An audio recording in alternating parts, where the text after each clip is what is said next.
Assalamualaikum warahmatullahi wabarakatuh. Salam sejahtera bagi kita semua. Om Swastiastu, Namo Buddhaya, salam kebajikan. Perkenalkan, nama saya Kurniatunisa MPD.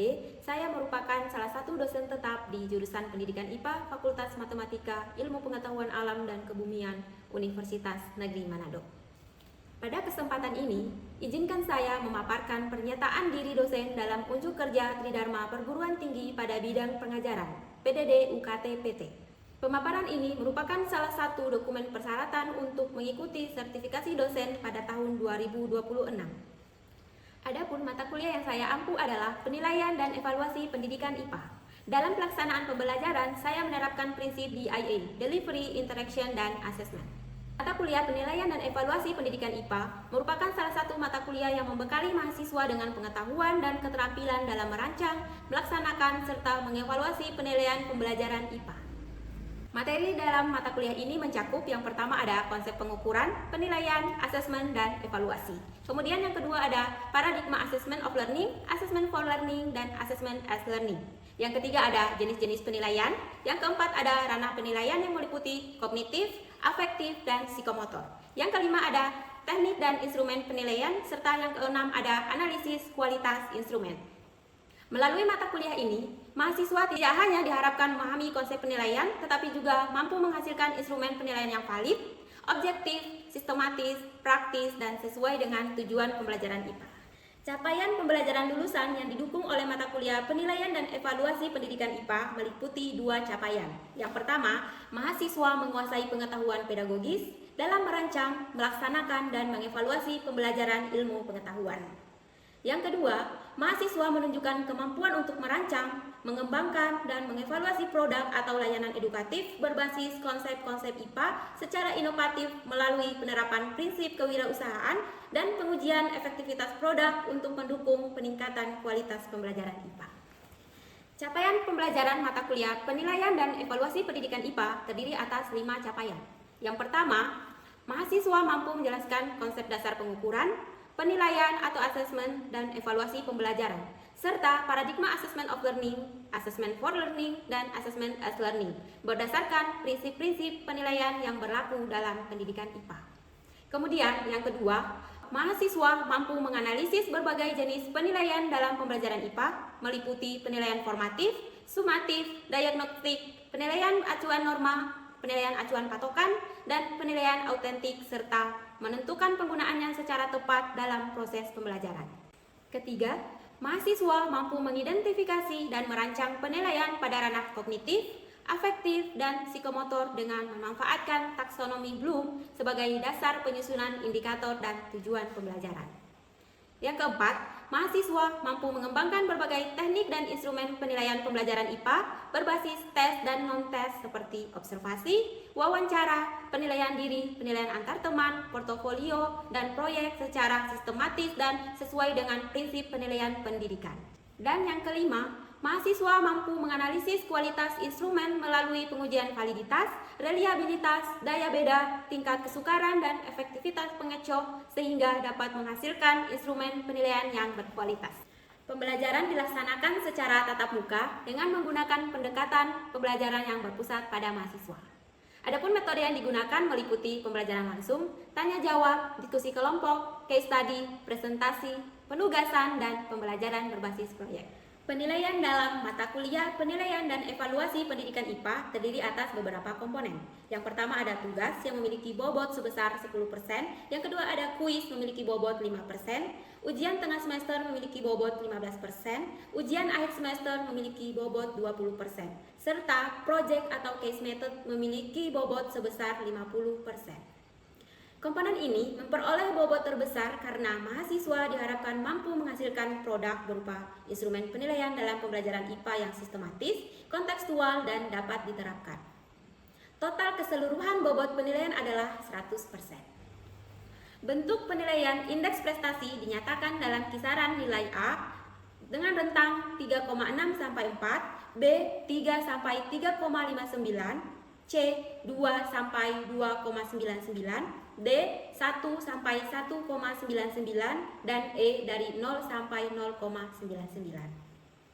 Selanjutnya, mahasiswa dinyatakan lulus dalam mata kuliah ini apabila memiliki nilai minimal D. Kemudian, kehadiran mahasiswa dalam perkuliahan harus lebih dari 75%. Bila kurang dari itu, maka nilai otomatis E. Selanjutnya, saya akan menampilkan cuplikan pelaksanaan pembelajaran pada mata kuliah penilaian dan evaluasi pendidikan IPA pada materi teknik dan instrumen penilaian. Selamat menyaksikan. Oke, Assalamualaikum warahmatullahi wabarakatuh. Waalaikumsalam warahmatullahi wabarakatuh. Bagaimana kabarnya hari ini? Baik. Sehat semua ya? Sehat, Oke. Sebelum kita mulai perkuliahan pada hari ini, alangkah baiknya kita mulai dengan doa. Silakan salah satu pimpin doa agar kegiatan perkuliahan pada hari ini berjalan dengan lancar. Oke, silakan salah satu pimpin. Silakan. Teman-teman dan juga Ci, sebelum kita memulaikan proses perkuliahan kita pada pagi hari ini, alangkah baiknya kita berdoa. Dan doa saya akan pimpin menurut agama saya, yaitu agama Islam. Mari berdoa. Amin. Berdoa selesai. Terima kasih ya ini. Oke, sebelum kita mulai saya cek hadiran dulu. Ketua kelas ada yang tidak hadir? Semuanya hadir, Ci. Oke, hadir semua ya. Mantap. Selanjutnya sebelum kita masuk ke perkuliahan pada hari ini, alangkah baiknya kita mengulas kembali materi yang telah kita pelajari pada minggu sebelumnya. Oke, ada yang masih ingat terkait dengan ranah penilaian? Oke, apa aja? Ada tiga. Tiga. Oke, tiga atau tiga tetap aja. Kognitif, afektif, psikomotorik. Oke, yang afektif itu terkait apa? Oke, selain sikap, oke, perilaku, karakter. Kemudian kalau yang psikomotor, berhubungan dengan keterampilan, baik itu dalam keterampilan melakukan praktikum ataupun membuat atau menghasilkan karya. Oke, kalau yang kognitif, oke, terkait dengan pengetahuan. Oke, masih ingat ya? Oke, selanjutnya kita akan masuk ke materi terkait dengan teknik dan instrumen evaluasi. Oke, sudah saya tampilkan di halaman slide depan. Slide depan ini terkait nanti kita akan membuat penilaian yang tepat, valid, dan efektif. Oke, sebelum itu saya ingin bertanya dulu. Adakah di antara kalian dari TK sampai SMA tidak pernah komplain nilai ke guru? Ada yang nggak pernah komplain? Nilainya selalu bagus? Nggak pernah komplain?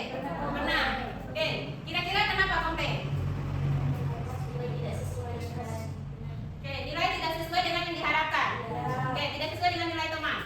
Oke, kira-kira itu kenapa nilainya tidak sesuai? Apakah gurunya salah memberi nilai atau gurunya tidak menggunakan teknik penilaian yang tepat atau bagaimana? Oke, belum tahu. Oke, karena kalian nanti akan menjadi guru, yang nantinya akan menjadi guru profesional di masa depan, jangan sampai hal itu terulang ke siswa yang kalian ajar. Oleh karena itu, perlu memahami materi teknik dan instrumen penilaian dengan tepat. Oke, sekarang saya kasih pertanyaan pemantik. Oke, coba kalian perhatikan di slide depan. Oke, ada dua case. Yang pertama, guru ingin menilai kemampuan siswa menggunakan mikroskop. Tapi, guru menggunakan 10 soal pilihan ganda untuk menilai keterampilan tersebut. Kira-kira ini sesuai? Tidak. Kenapa tidak sesuai? Kira-kira kenapa kok pilihan ganda itu tidak bisa menilai keterampilan mahasiswa menggunakan mikroskop? Karena bila soal berkata itu tidak bisa menilai keterampilan, Ci. Oke, betul. Jadi, soal pilihan ganda itu hanya mampu menilai pengetahuan siswa. Keterampilan menggunakannya itu tidak bisa terakses ya, tidak bisa ternilai. Oke, jadi ini tepat atau belum? Oke, belum tepat. Oke, selanjutnya kita ke kasus yang kedua. Oke, coba kalian lihat di slide depan. Di sini guru ingin menilai sikap siswa dari kejujuran, ketelitian, tanggung jawab, namun guru menggunakan soal pilihan ganda lagi. Apakah ini tepat? Oke, nggak tepat kenapa? Kira-kira nggak tepatnya kenapa? Soal pilihan ganda tidak bisa menilai sikap atau bagaimana? Oke, silakan berasumsi berpendapat. Oke, jangan takut salah. Oke, silakan. Kira-kira soal ini sudah tepat atau belum? Oke, apakah soal pilihan ganda bisa menilai sikap? Saya bisa mau menilai Zoel jujur. Saya bisa pakai soal pilihan ganda? Oke, tentu saja tidak. Oke, berarti ini teknik yang belum tepat. Nah, ini salah satu contoh yang keliru yang sering digunakan. Oke, selanjutnya, nah silakan kalian lihat dua gambar di depan. Sudah bisa bandingkan gambar 1 dan gambar 2. Ini adalah produk identifikasi siswa tim 1 dan tim 2. Nah, ini sama-sama terkait dengan model penyaring air sederhana. Nah, coba kalian lihat gambarnya itu berbeda susunannya. Di sana yang sesuai dan di sini ada tulisan yang tidak sesuai. Hasilnya yang pertama airnya jernih, kemudian airnya keruh. Nah, saya tidak ingin kalian membuat seperti ini, tetapi saya ingin kalian menilai produk di atas. Silakan keluarkan selembar kertas. Oke, silakan kalian nilai produk 1 dan produk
yang penilaian itu kan membutuhkan 3 komponen pertama tadi. Ya. Jadi saya hanya dapat menilai bagian akhirnya itu produk akhirnya. Jadi saya menilai yang 2 yang lainnya. Jadi makanya saya memberikan nilai yang cukup sesuai lah dengan hasil. Oke, kamu kasih nilai berapa?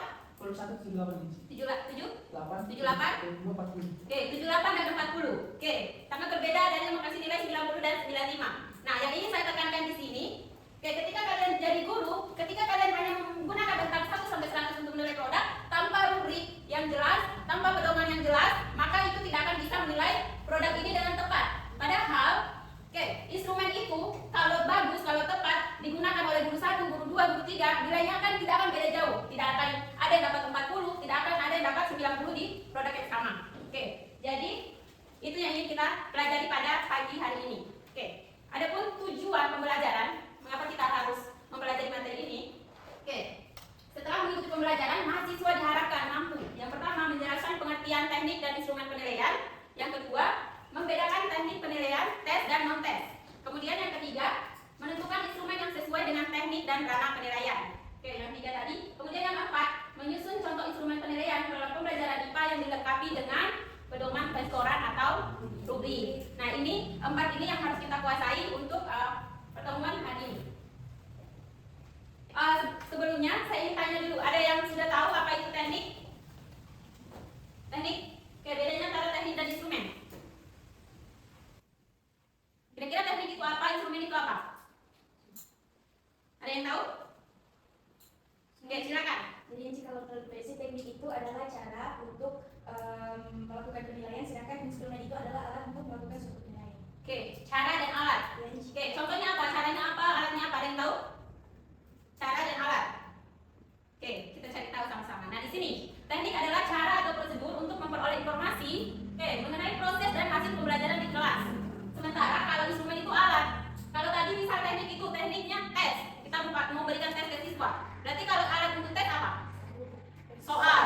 Oke, yang biasa di SD, SMP, SMA kan pasti ada ujian akhir, ujian tengah semester itu pasti pakai soal. Soalnya berupa soal pilihan ganda, esai sama uraian beda atau sama? Oke, terus habis itu singkat, dijodohkan. Banyak sekali. Sebenarnya kalian sudah familiar dengan hal itu, hanya kita perlu memperdalam konsep aja. Oke. Nah, di sini teknik penilaian itu ada 2 jenis, ada teknik tes dan ada teknik non-tes. Seperti yang telah kalian sebutkan tadi, yang tes itu tes tertulis itu ada 2, ada yang objektif, ada yang subjektif. Bedanya, ada yang tahu nggak bedanya antara objektif dan subjektif? Kalau di situ contohnya yang subjektif itu uraian, kalau yang objektif itu yang pilihan ganda, isian singkat. Kira-kira bedanya apa? Bedanya antara yang objektif sama subjektif? Ada yang tahu? Oke, kalau yang objektif, jawabannya itu langsung pasti atau tidak? Pasti. Oke, pasti kan? Jawabannya itu pasti. Pasti kalau pilihan ganda, jawabannya benar pasti dapat 1. Tapi kalau uraian, ada nilai apa? Ada nilai usaha. Oke, oke, itu prinsip ya. Oke, kalau uraian itu ada skalanya, bisa dari 1 sampai 4. Nah, guru harus memberikan antara nilai 1, 2, 3, atau 4 berdasarkan jawaban siswa, apakah jawabannya lengkap atau tidak. Nah, itu. Oke, jawabannya itu tidak pasti dapat nilai 1, tidak pasti dapat nilai 2. Oke, makanya dia tidak pasti, disebut juga dengan tes subjektif. Kemudian ada tes lisan sama tes praktik. Oke, kalian juga sudah sering di SMA kan biasa ada ujian praktik di saat SMA. Oke, selanjutnya ada teknik non-tes. Ada observasi, angket kuesioner, wawancara, kemudian penilaian diri, penilaian antar teman, oke, penilaian kinerja, penilaian proyek, oke, sampai dengan jurnal. Oke, dari 10 penilaian non-tes ini ada yang kalian tidak pernah dengar, tidak familiar sama sekali? Yang mana? Portofolio, jurnal, sudah tahu? Oke, portofolio itu untuk menilai apa? Portofolio. Keseluruhan tugas. Oke, biasanya untuk menilai keseluruhan tugas. Biasanya itu untuk menilai ketiga ranah bisa, ranah tadi psikomotorik, afektif, keterampilan. Oke, itu bisa dirangkum menjadi 1 tugas portofolio. Oke, kemudian kalau jurnal, ada yang tahu apakah yang dimaksud ini jurnal ilmiah atau jurnal apa? Ya, jurnal harian, catatan harian atau disebut juga jurnal refleksi. Kira-kira isinya apa kalau jurnal di penilaian non-tes ini? Apa yang bisa ditulis? Yang bisa tadi Apa? Yang sikap, apa lagi? Keaktifan. Ya itu kalau jurnal guru, misalnya di sini jurnal untuk siswa. Mungkin apa yang bisa dicatat itu apa yang telah dipelajari, ya benar sekali. Apa yang telah dipelajari hari ini dicatat kembali. Kemudian apa yang belum dipahami, nah itu juga dicatat sehingga nanti kalian bisa mengetahui oh ternyata saya belum paham ini, nanti saya pelajari lagi sehingga bisa mengetahui kelebihan dan kelemahan. Ya setelah menulis apa yang dipelajari di dalam jurnal, disebut juga dengan jurnal refleksi. Oke, teknik penilaian aman, bisa dipahami? Oke, aman ya. Oke, selanjutnya kita ke instrumen dan rubrik. Oke, kalau tadi ada soal uraian itu kan harus ada skala untuk menilai. Nah, harus menggunakan alat berupa lembar. Lembar apa kalau untuk menilai soal uraian? Oke, pedoman penskoran atau rubrik. Pedoman penskoran atau rubrik. Nah, di sini. Nah, coba kalian lihat di sebelah sini rubrik penilaian. Itu aspek yang dinilai, tingkat kinerja, bobot, semuanya itu bisa ditambahkan di rubrik penilaian. Oke, kemudian untuk alurnya itu harus dimulai dari tujuan pembelajaran. Oke, tujuan pembelajaran, kemudian tentukan instrumen apa yang sesuai. Selanjutnya, rubrik dan berikan skor serta umpan balik kepada siswa. Ini langkah-langkah yang perlu dilakukan. Kemudian rubrik itu harus objektif, kemudian transparan dan juga harus tentunya konsisten dan adil. Oke. Nah, di sini saya berikan 4 soal. Nah, coba kalian cek. Kalau mau menilai kemampuan siswa menjelaskan fotosintesis, itu kita harus menggunakan penilaian apa? Kalau saya pengen tahu Pak Muslimin, Queen. Oke, kalau saya ingin tahu Queen bisa menjelaskan fotosintesis, berarti saya harus pakai uji apa? Penilaian apa? Tes? Ya, soal bisa saja soal uraian, sehingga saya bisa mengetahui dia paham atau tidak konsep fotosintesis. Oke, kemudian yang kedua, saya ingin mengetahui Mifai bisa menggunakan termometer. Berarti saya harus memberikan penilaian berupa apa? Kira-kira apa? Kalau unjuk kerja, benar nggak? Benar nggak? Kalau saya ingin mengetahui keterampilan Mifai menggunakan mikroskop, berarti harus pakai apa? Penilaian apa? Ya, penilaian kinerja. Oke, kemudian kalau instrumennya berupa apa? Nah, kalau penilaian kinerja, ya, lembar observasi. Kemudian kalau yang sikap, penilaian sikap. Saya ingin mengetahui kalian itu disiplin atau enggak, tanggung jawab atau enggak. Berarti itu harus menggunakan penilaian apa? Penilaian diri. Penilaian diri bisa. Tapi yang lain apa? Yang sesuai untuk menilai sikap. Kira-kira apa untuk menilai sikap? Ada yang tahu? Oke, kita cek. Nah, bisa menggunakan observasi. Kan saya bisa melihat, oh Joy datang tepat waktu. Oke, bisa datang terlambat. Nah, itu kan saya bisa melihat berdasarkan observasi selama pembelajaran. Bisa dari minggu pertama sampai minggu terakhir, itu kan bisa menilai. Oke, apakah dia rajin atau tidak, apakah dia datangnya terlambat atau tidak, kan kita bisa tahu. Sampai sini kita sudah masuk ke teknik dan instrumen. Apakah kalian ada pertanyaan terkait dengan materi ini? Oke, silakan bertanya sebelum kita lanjut ke studi kasus. Oke, ayo silakan. Enci, kalau misalnya untuk teknik itu sudah sesuai dan tepat Enci, terus instrumennya itu belum tepat, jadi itu bagaimana? Oke, tekniknya sudah tepat tapi instrumennya belum tepat. Oke, tadi kan teknik itu caranya, berarti kita bisa menggunakan caranya berupa tes. Kita sudah benar untuk memilih tes, tetapi instrumennya belum tepat, salah. Berarti mungkin kita menggunakan instrumen yang pakai non tes, itu kan otomatis salah. Oke, jadi hasilnya itu tidak valid, tidak kredibel, tidak bisa dipercaya, tidak bisa digunakan, sehingga perlu dilakukan evaluasi kembali. Sehingga kita harus paham dulu terkait dengan teknik dan instrumen yang tepat, baru kita bisa melakukan evaluasi. Oke, agar hasilnya tepat. Oke, jangan sampai kita salah menilai siswa, itu sangat tidak adil bagi siswa. Kita bisa memberikan nilai yang salah, itu akan mempengaruhi nilai siswa dan juga perkembangan siswa ke depannya. Oke, jadi kita harus hati-hati ya. Oke, selanjutnya. Oke, saya masuk ke kasus. Saya sudah menyiapkan 3 kasus, jadi minta tolong untuk dibagi 3 kelompok. Mau kalian bagi atau saya bagi? Oke, saya bagi.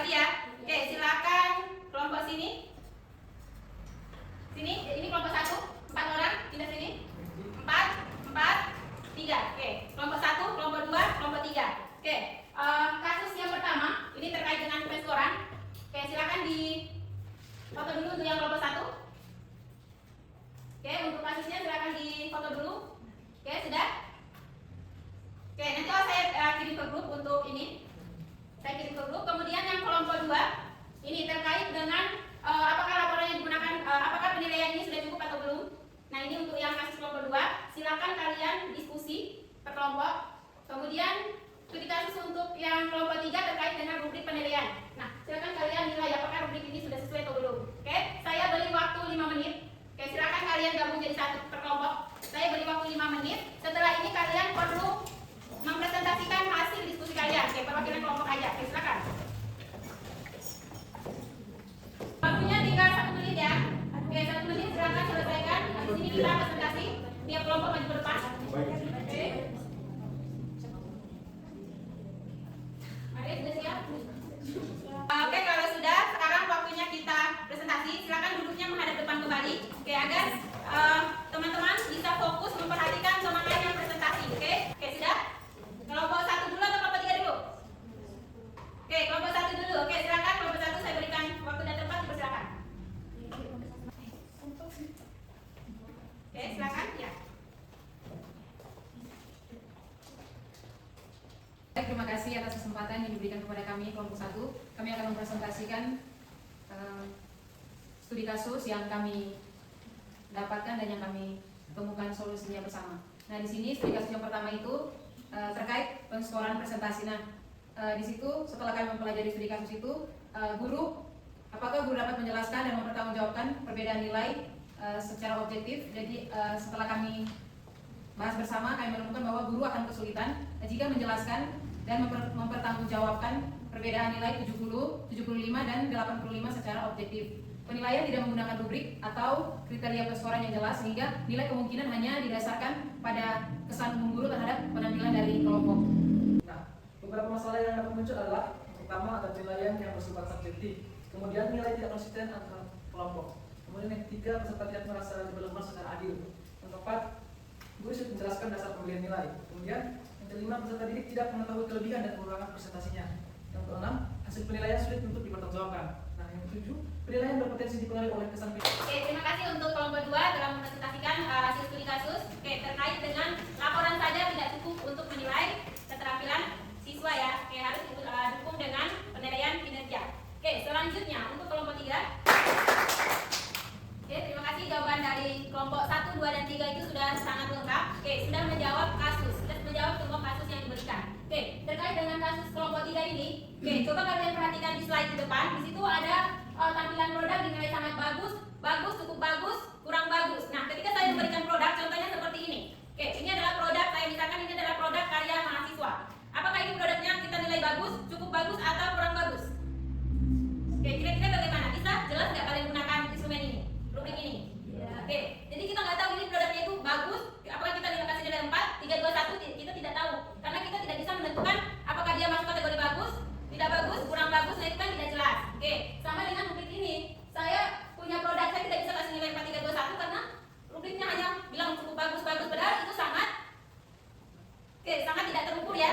Sangat tidak terukur. Kita nggak tahu kapan dikatakan cukup bagus, kapan bagus, itu kan kita nggak bisa memberikan skor, sehingga rubrik ini tidak bisa digunakan ya. Tidak operasional untuk digunakan menilai keterampilan siswa. Sampai sini ada pertanyaan? Semuanya cukup aman? Aman ya. Sekali lagi aplaus untuk kita semua. Akhirnya, selanjutnya, nah di sini ada 3 langkah yang perlu kita lakukan untuk menentukan teknik dan instrumen. Yang pertama adalah mulai dari tujuan, bukan dari bentuk soal. Bukan dari kemauan guru. Bisa saya guru, saya mau pakai yang pilihan ganda aja, gampang koreksi.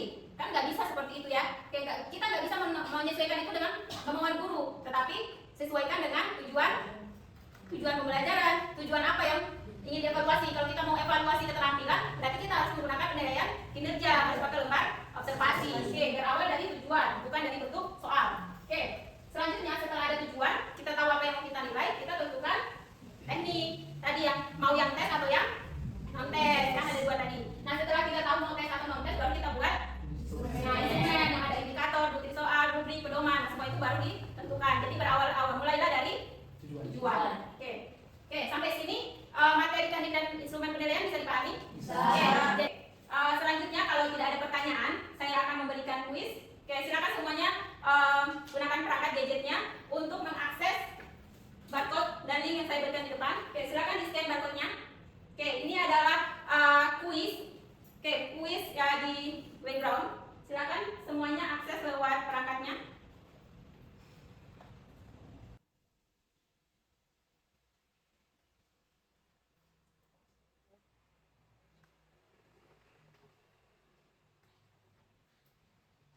Waktu kita sudah hampir habis, selanjutnya saya minta satu mahasiswa untuk menyimpulkan apa yang telah kita pelajari pada hari ini. Oke, ada yang siap?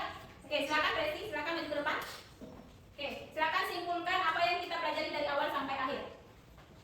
Baik, Enci dan juga teman-teman, untuk kesimpulan dari pembelajaran kita di hari ini yaitu kita bisa mempelajari tentang teknik, di mana teknik itu merupakan cara untuk melakukan penilaian, kemudian instrumen adalah alat yang digunakan untuk melakukan suatu penilaian, dan dalam teknik itu terdapat beberapa jenisnya itu yaitu teknik tes dan juga non tes. Mungkin seperti itu, Enci dan teman-teman, terima kasih. Oke, terima kasih.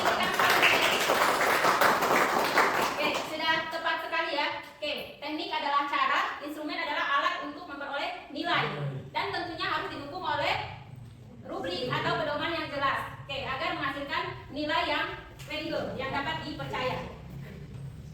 Oke, ini adalah kesimpulan dari pembelajaran kita hari ini.